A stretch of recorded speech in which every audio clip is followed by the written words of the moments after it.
नमस्कार दोस्तों, स्वागत है आप सभी का एक बार फिर आई न्यूज हिंदी की खबरों में। जी हां दोस्तों, आपको बता दें कि लॉकडाउन से जुड़ी हुई कुछ बेहद बड़ी और काम की खबरें निकल कर आ रही हैं। जानेंगे एक एक करके विस्तार से। लेकिन इससे पहले अगर आप भी चाहते हैं कि पूरी दुनिया में फैली महामारी और साथ ही साथ आपकी परेशानी भी जल्द से जल्द खत्म हो, तो इस वीडियो को लाइक कीजिए और देखते रहिए। दोस्तों, खबरों में आगे बढ़ने से पहले जान लेते हैं आज की बड़ी हेडलाइन को। सितंबर तक मिलने लगेगा भारत में बना टीका, सिर्फ 1000 रुपए होगी कीमत। अगली बड़ी खबर बता दें, अब एमपी में फंसे मजदूरों को वापस लाएगी योगी सरकार, आज से शुरू होगी प्रक्रिया। अगली बड़ी खबर बता दें, 3 मई के बाद भी नहीं चलेंगी ट्रेनें, रेलवे ने अगस्त तक बंद की IRCTC से टिकट बुकिंग। अगली बड़ी खबर बता दें, राहुल गांधी ने मोदी सरकार पर किया हमला, कहा बड़ा सच छुपाया गया। अगली बड़ी खबर बता दें, उद्धव ठाकरे ने योगी आदित्यनाथ से चुकता किया हिसाब। अगली बड़ी खबर बता दें, हरियाणा की गृह मंत्री अनिल विज का बड़ा आरोप, कहा दिल्ली की वजह से राज्य में बढ़ रहे कोरोना मरीज। दोस्तों, खबरों में और भी महत्वपूर्ण जानकारियां हैं, कोई भी जानकारी आपसे मिस नहीं होनी चाहिए, इसलिए वीडियो को अंत तक जरूर देखें, क्योंकि दोस्तों इसमें हम आपके लिए सच्ची खबरें और काम की खबरें ही लेकर आते हैं। तो चलिए दोस्तों, जान लेते हैं आज की पहली बड़ी खबर।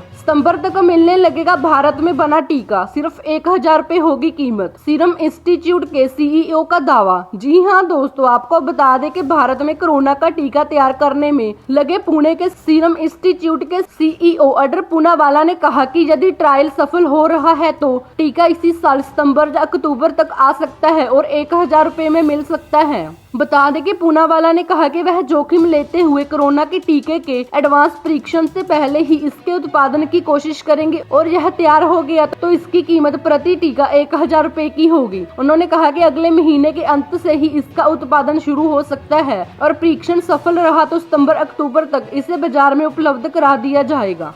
दोस्तों, इसी के साथ जान लेते हैं अगली बड़ी खबर। अब MP में फंसे मजदूरों को वापस लाएगी योगी सरकार, आज से शुरू होगी प्रक्रिया। जी हां दोस्तों, आपको बता दें कि लॉकडाउन के कारण राज्यों की सीमाएं सील हैं, न बसों का परिचालन हो रहा है और न ही ट्रेनों का। ऐसे में रोजी रोटी की तलाश में अन्य प्रदेशों का रुख करने वाले मजदूर अलग अलग राज्यों में ही फंस गए हैं। राजस्थान में कोटा में फंसे छात्रों को वापस अपने राज्य बुलाने के बाद उत्तर प्रदेश की योगी आदित्यनाथ सरकार अब अन्य राज्यों में फंसे मजदूरों को भी वापस बुला रही है। बता दें कि मुख्यमंत्री कार्यालय के आधिकारिक ट्विटर हैंडल से ट्वीट कर इस बात की जानकारी दी गई है कि लॉकडाउन के कारण पड़ोसी राज्य मध्य प्रदेश में फंसे प्रदेश के मजदूरों को वापस लाया जाएगा। इसके लिए आज से प्रक्रिया शुरू कर दी जाएगी। इससे पहले योगी सरकार ने हरियाणा में फंसे श्रमिकों को भी वापस बुला लिया था। बता दें कि हरियाणा से प्रवासी मजदूरों को वापस प्रदेश लाने की प्रक्रिया पूरी हो चुकी है। साथ ही ट्वीट में यह भी बताया गया है कि प्रयागराज में रहकर विभिन्न प्रतियोगी परीक्षाओं की तैयारी करने वाले लगभग 10,000 छात्र छात्राओं को उनके घर पहुँचाया जा रहा है। गौरतलब है कि प्रयागराज से प्रतियोगी परीक्षाओं की तैयारी करने वाले छात्रों को उनके गाँव घर पहुँचाने के लिए 300 से अधिक बसें लगाई गई हैं।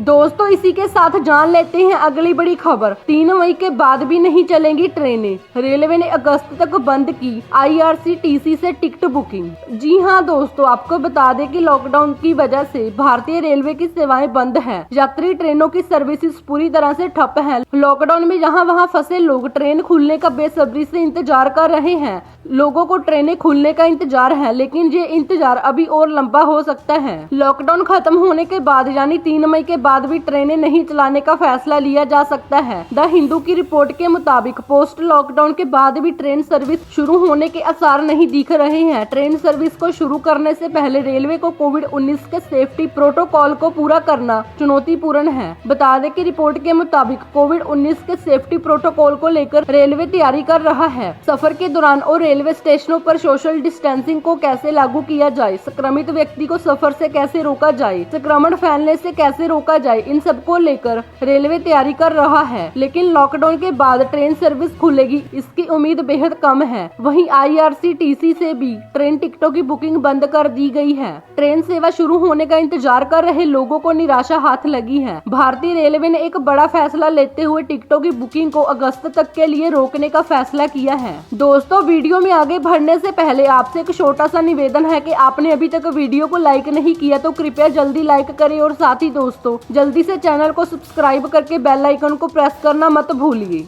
दोस्तों इसी के साथ जान लेते हैं अगली बड़ी खबर। राहुल गांधी ने मोदी सरकार पर किया हमला, कहा बड़ा सच छुपाया गया। जी हां दोस्तों, आपको बता दें कि कांग्रेस लोन माफी को लेकर एक बार फिर से मोदी सरकार पर हमलावर हो गई है। कांग्रेस ने मोदी सरकार पर नीरव मोदी, मेहुल चोकसी और विजय माल्या समेत 50 शीर्ष बैंक लोन डिफॉल्टर्स के 68,607 करोड़ रुपए माफ करने का आरोप लगाया है। कांग्रेस के पूर्व अध्यक्ष राहुल गांधी ने मंगलवार को मोदी सरकार पर निशाना साधा और आरोप लगाया कि कुछ सप्ताह पहले संसद में उनके प्रश्न का उत्तर नहीं देकर इसी सच को छिपाया गया था। बता दें कि राहुल गांधी ने एक वीडियो ट्वीट करते हुए लिखा, संसद में मैंने एक सीधा सा प्रश्न पूछा था, मुझे देश के 50 सबसे बड़े बैंक चोरों के नाम बताइए। वित्त मंत्री ने जवाब देने से मना कर दिया। अब आरबीआई ने नीरव मोदी, मेहुल चोकसी सहित भाजपा के मित्रों के नाम बैंक चोरों की लिस्ट में डाले हैं, इसीलिए संसद में इस सच को छुपाया गया।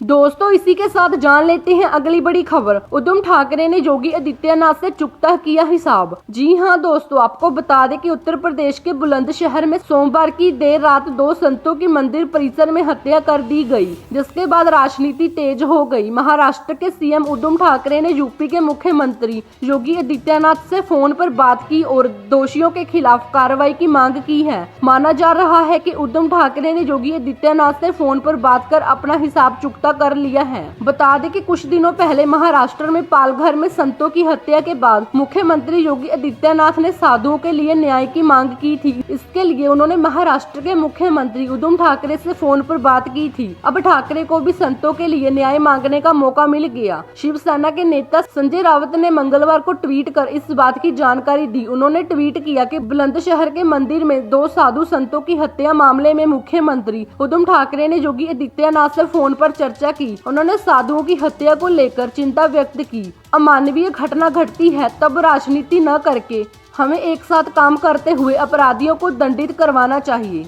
दोस्तों इसी के साथ जान लेते हैं अगली बड़ी खबर। लॉकडाउन के बीच एससी ने सरकार से पूछा, प्रवासी मजदूरों को घर भेजोगे? जी हां दोस्तों, आपको बता दें कि प्रवासी मजदूरों के गांव वापस भेजने की मांग पर सुप्रीम कोर्ट ने केंद्र से जवाब मांगा है। कोर्ट ने सरकार से पूछा कि क्या इस बारे में कोई प्रस्ताव है। सरकार को 1 हफ्ते में इस पर जवाब देना है। वकील प्रशांत भूषण की तरफ से दाखिल याचिका में कहा गया था कि लॉकडाउन में मजदूर खाली बैठे हैं, उनके पास पैसे और भोजन नहीं है, उनको घर से दूर रखना मौलिक अधिकार का हनन है। सबको कोरोना टेस्ट के बाद घर भेजा जाए। याचिका का विरोध करते हुए सॉलिसिटर जनरल तुषार मेहता ने कहा, कोई आज कोरोना नेगेटिव है तो इसका मतलब यह नहीं होता कि 2 दिन बाद उसमें लक्षण नजर नहीं आएंगे। सरकार मजदूरों की मदद के लिए हर संभव उपाय कर रही है। पीआईएल करने वाले इस याचिकाकर्ता को लगता है कि देश में अकेले वही गरीबों के लिए फिक्रमंद हैं। सरकार को उसका काम करने दिया जाए। मेहता ने प्रशांत भूषण का एक ट्वीट जजों के सामने रखा। इस ट्वीट में भूषण ने सुप्रीम कोर्ट पर जरूरतमंदों की बजाय सरकार का पक्ष लेने का आरोप लगाया था।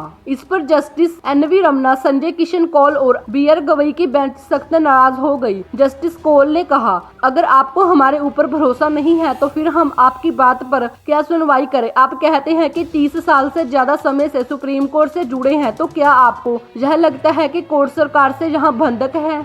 दोस्तों इसी के साथ जान लेते हैं अगली बड़ी खबर। हरियाणा में गृह मंत्री अनिल विज का बड़ा आरोप, कहा दिल्ली की वजह से राज्य में बढ़ रहे कोरोना मरीज। जी हां दोस्तों, आपको बता दें कि हरियाणा के गृह मंत्री अनिल विज ने राज्य से बढ़ रहे कोरोना के मरीजों के लिए एक बार फिर दिल्ली को जिम्मेदार ठहराया है। अनिल विज ने आरोप लगाया है कि दिल्ली की वजह से हरियाणा में कोरोना के मरीज बढ़ रहे हैं। उनका कहना है कि दिल्ली में नौकरी करने वाले हरियाणा के लोग पास बनवाकर रोजाना वहाँ से आते हैं। ऐसे लोग कोरोना कैरियर बने हुए हैं। इसके मद्देनजर विज ने दिल्ली के मुख्यमंत्री अरविंद केजरीवाल को पत्र लिखकर अपने कर्मचारियों को राजधानी में ही ठहरवाने की व्यवस्था करने का आग्रह किया है। बता दें कि विज ने कहा, पहले तबलीगी जमात के लोग दिल्ली से हरियाणा आए, जिसमें से 120 कोरोना पॉजिटिव पाए गए। इसके अलावा उन्होंने दावा किया कि सोनीपत में 9 ऐसे लोगों को कोरोना हुआ जो दिल्ली से हरियाणा आए थे। पानीपत में दिल्ली कर्मचारी की बहन को कोरोना हो गया, जो समालखा थाने में सब इंस्पेक्टर है। उसके बाद उनका पूरा परिवार कोरोना संक्रमण हो गया और पूरे समालखा थाने को क्वारंटीन करना पड़ा।